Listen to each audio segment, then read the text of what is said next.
Hi, and welcome to the Heart of a Perfectionist podcast. I'm your host, Tegan Thompson.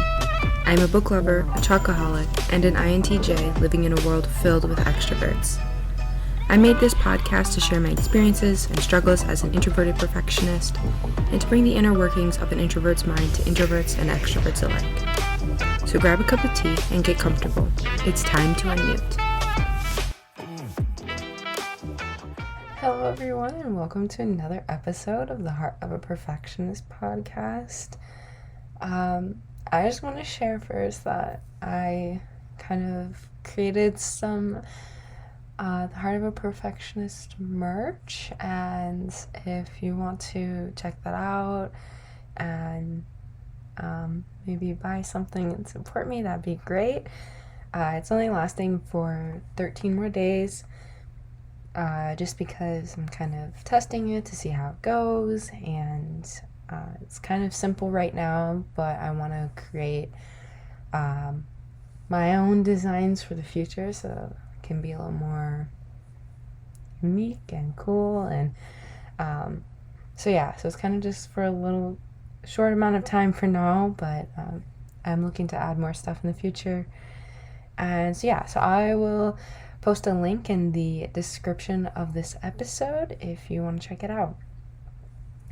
This week, we will be talking about introverted women and some of the challenges that come with being an introverted woman. I want to do this episode because, well, first thing, it's Women's History Month, and I thought, what better time than now to do this episode, to support and acknowledge all the women out there who are working hard and, just being themselves out in this world that favors men. I also wanted to do this episode just because there are some significant differences that come with being an introverted woman compared to if you're an introverted man. Before kind of jump into this episode, I also just kind of want to congratulate everyone for making it through this past year.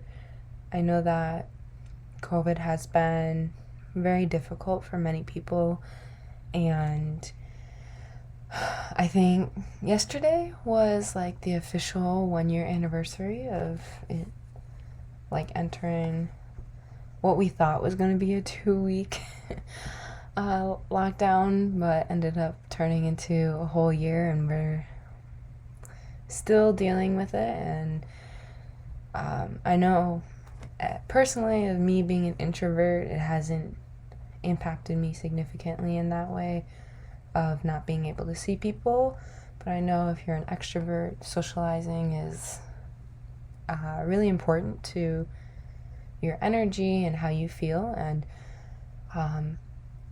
being in this state for so long, it can be very difficult. And so if you haven't done so yet, congratulate yourself, pat yourself on the back, treat yourself. It's been a long year and you've made it through it, and that's amazing. Like, no matter how good or bad you think this past year was for you, like, you are strong, so much stronger than you think, just for surviving this past year. I also want to put a little plug in for, if you are eligible, please go get vaccinated. I got my second shot just 2 weeks ago, and so I'm fully vaccinated, and I'm telling you, please go get your vaccine if you can, because that is what's going to help prevent the spreading of COVID and putting us in a place where we can, return to some type of normal. I hope you go do that if you are eligible for it. All right, so let's get started with this episode. It's Women's History Month, and I guess I've just been so surprised and excited with how much I've seen it being celebrated this year. It's amazing. And so I'm excited for the changes that can come in the future. I think that there's going to be good changes coming in a lot of areas. So I'm really excited about that. I'm going to start with some of the challenges that introverted women experience in kind of just day-to-day life. One of those being just the societal expectation that women are talkative socializers, they're outgoing, they're bubbly, right? They're always laughing, smiling, putting a smile on other people's face. And these characteristics tend to be that of extroverts and less so of introverts. And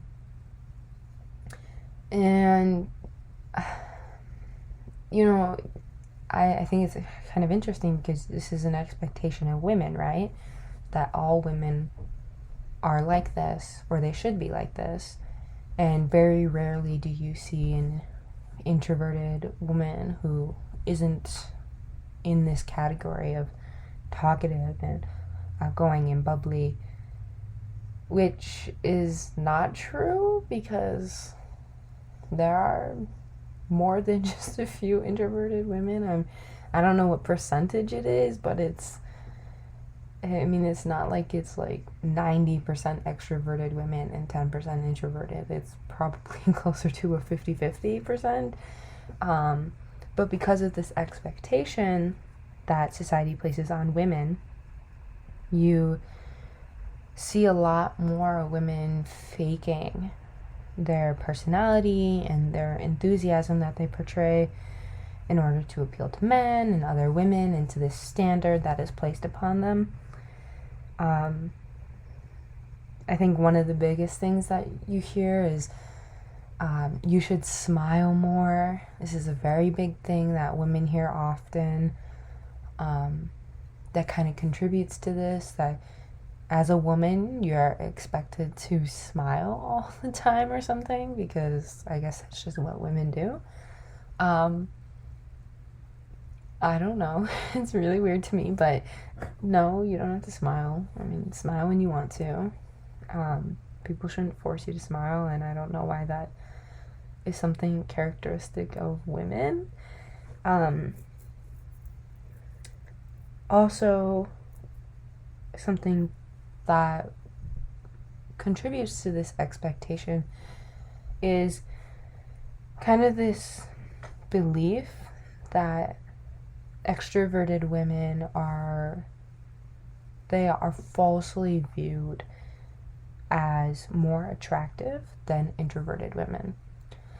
And I guess it just kind of depends on who you are and who people are attracted to. But yeah, it's just kind of a societal expectation, kind of belief that women who are more talkative and bubbly and laughing and kind of easygoing, kind of give off that personality, tend to be more attractive. And that is again, it's not true, because everybody has different things they find attractive. And so when women try to act and be one type of thing, you're limiting yourself to the possibilities out there.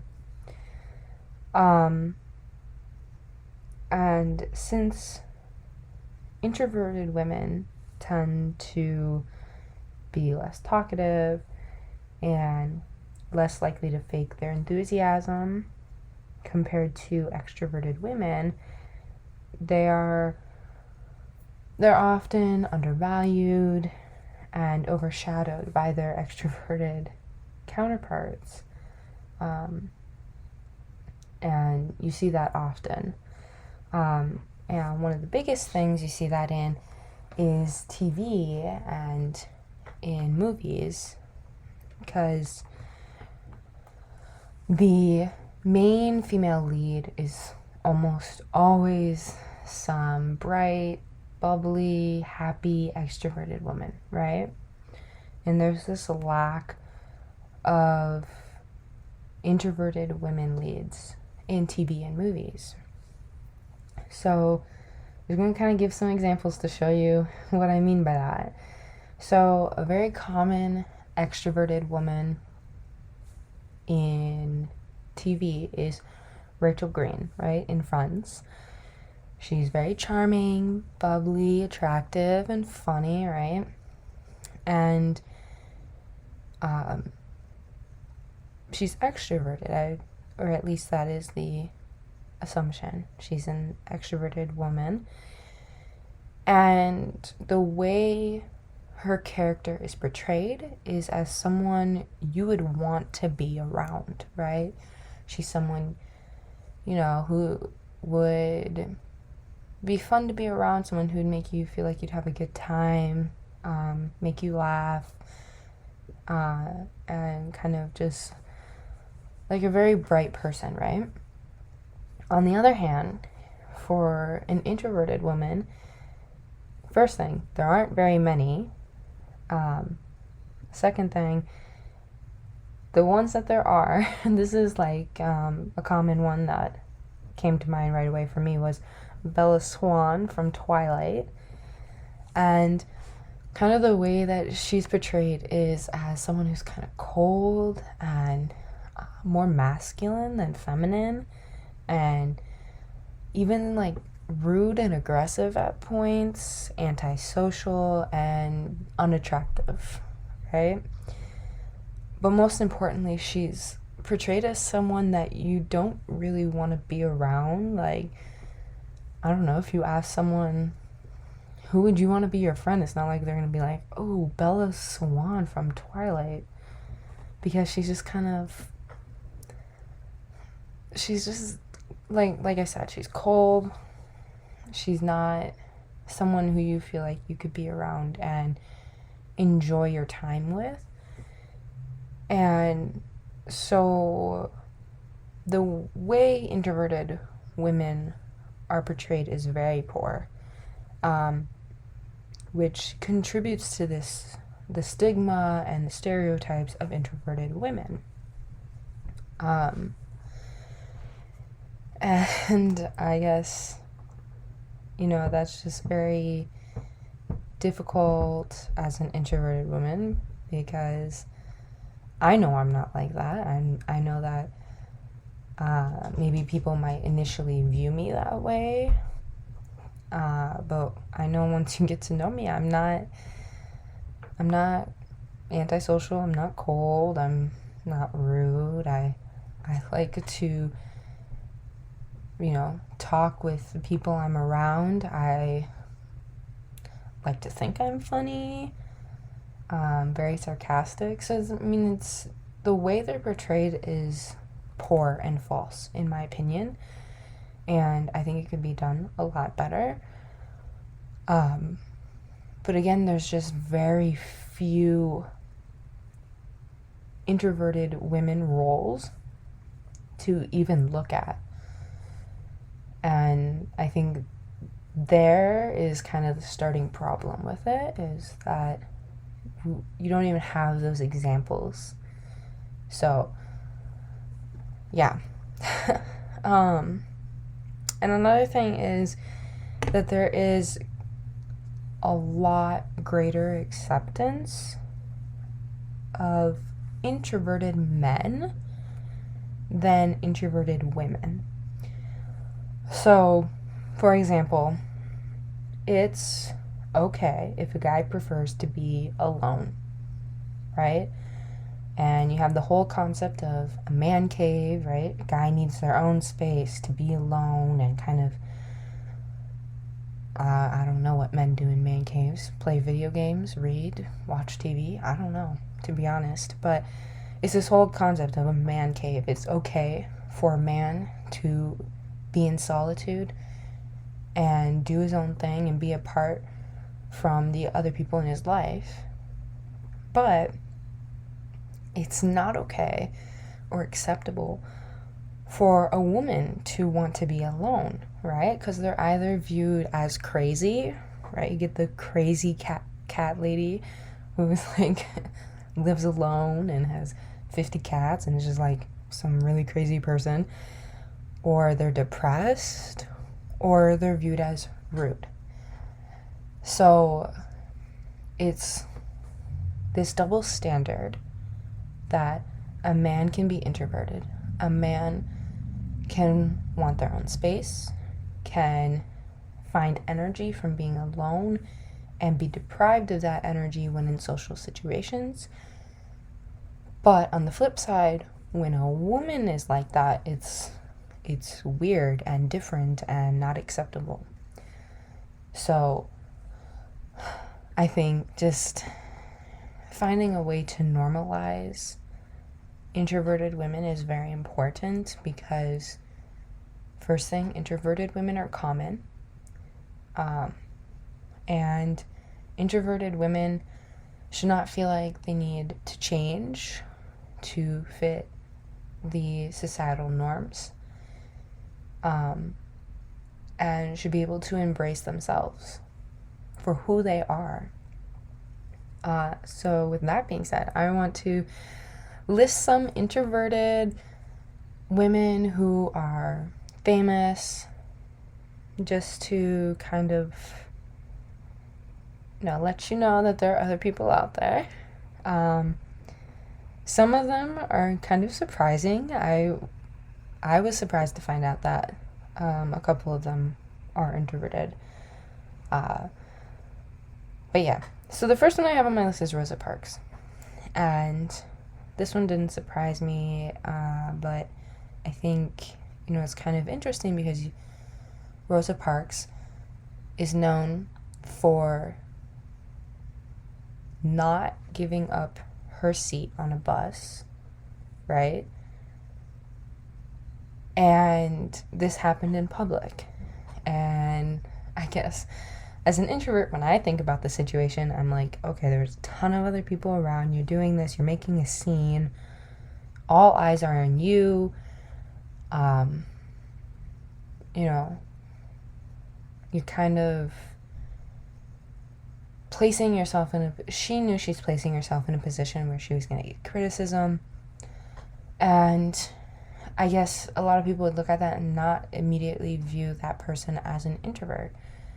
And that those are kind of more extroverted characteristics, taking a stand for herself. When in reality, that's not true. Those are things that are not necessarily characteristic to extroverts, but that can be characteristic of anybody. She was standing up for herself, and whether you're introverted or extroverted, you should stand up for yourself. And a lot of introverts still stand up for themselves. And again, I think this is where the misconception of introversion comes in, is kind of confusing it with being shy.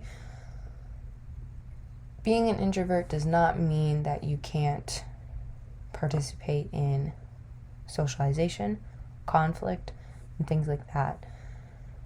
So I think that's so important. And I think it's so great to know that there is someone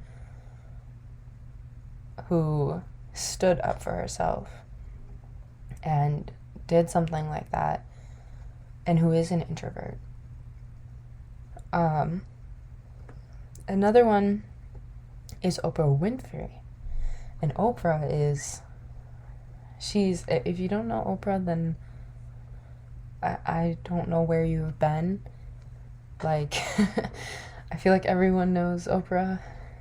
She's very famous. And, she's a talk show host. She's spoken out a lot about her own struggles, and she, talks about other people's struggles. And when you initially look at it on the surface, you go, okay, someone who's open about who they are and what they're struggling with. doesn't sound like an introvert. She has her own TV show, or had her own TV show. That doesn't sound like an introvert. Again, introverts can talk. They can talk when they want to. They will talk when they feel they need to. When they, there's always a desire to talk about the things that we're passionate about. And it's very clear when Oprah talks that she's passionate about those things. But yeah, for me, it wasn't surprising to find out that Oprah was an introvert. I kind of assumed that, especially just by her personality.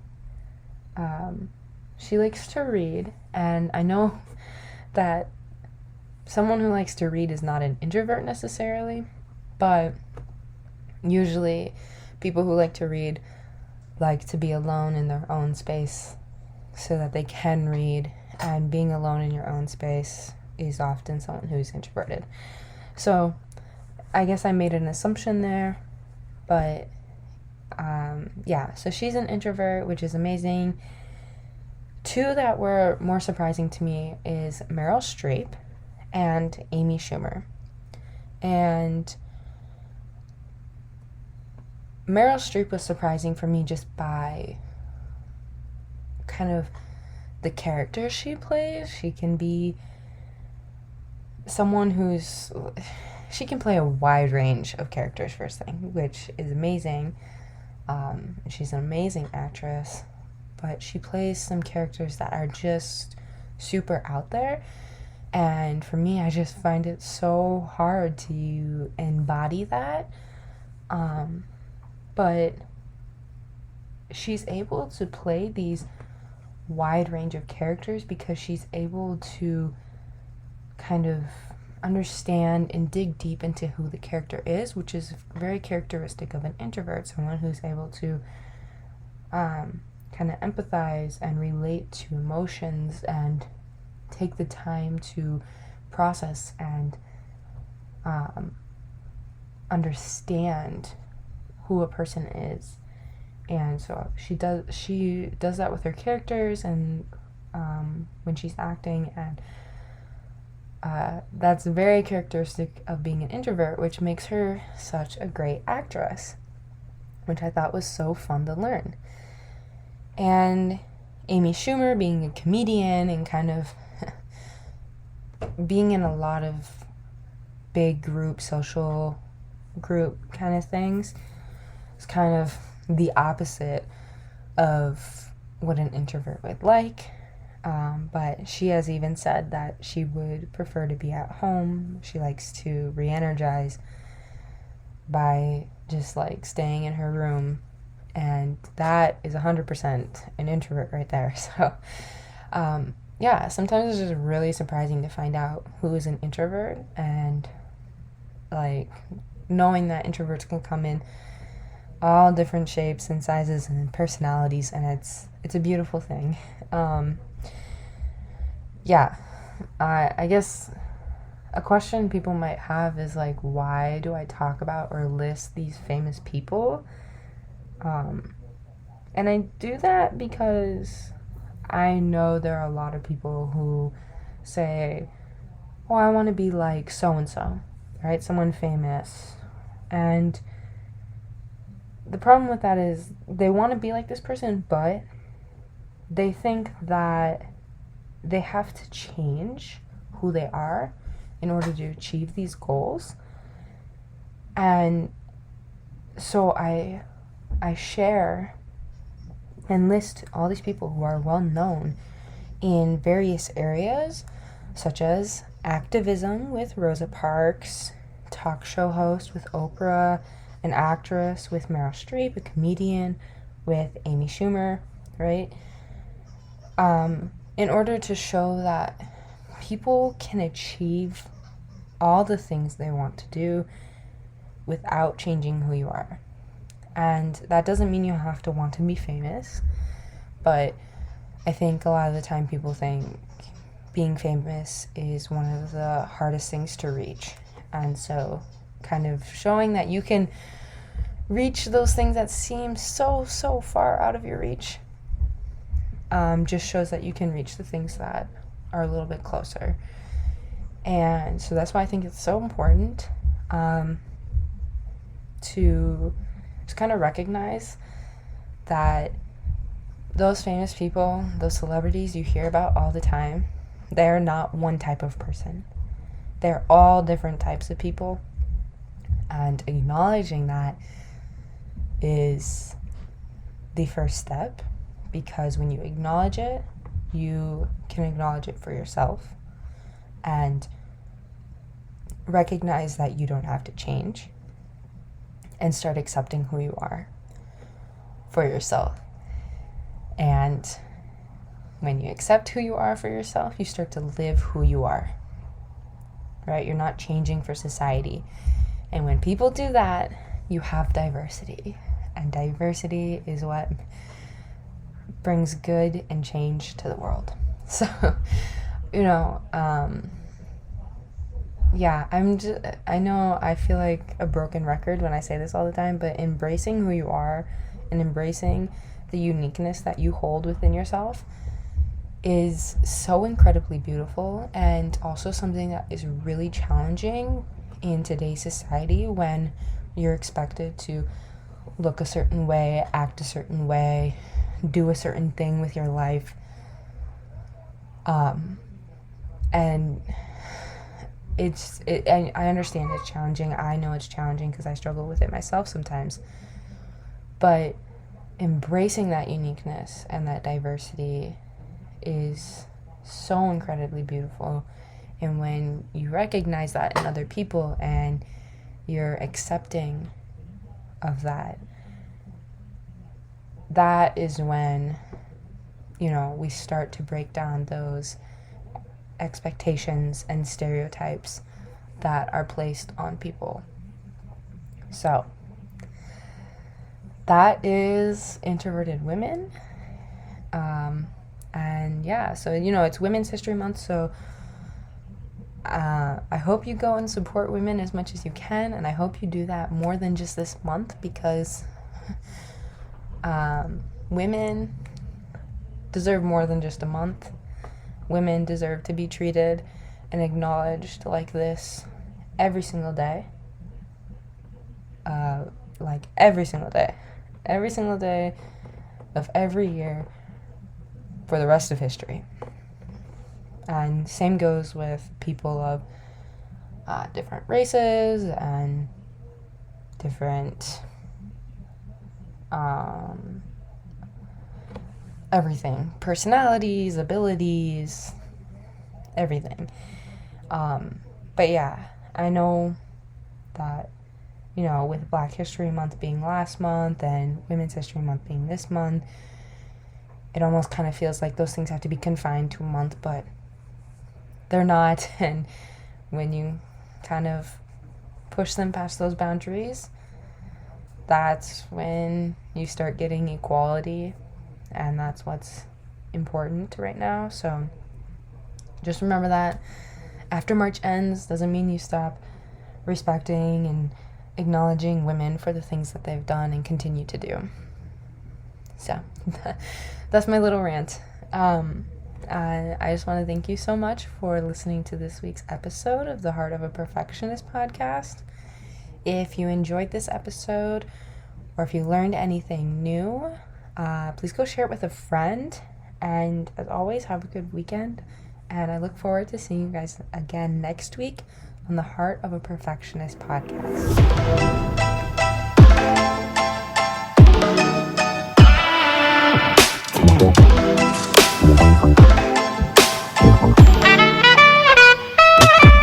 Wow.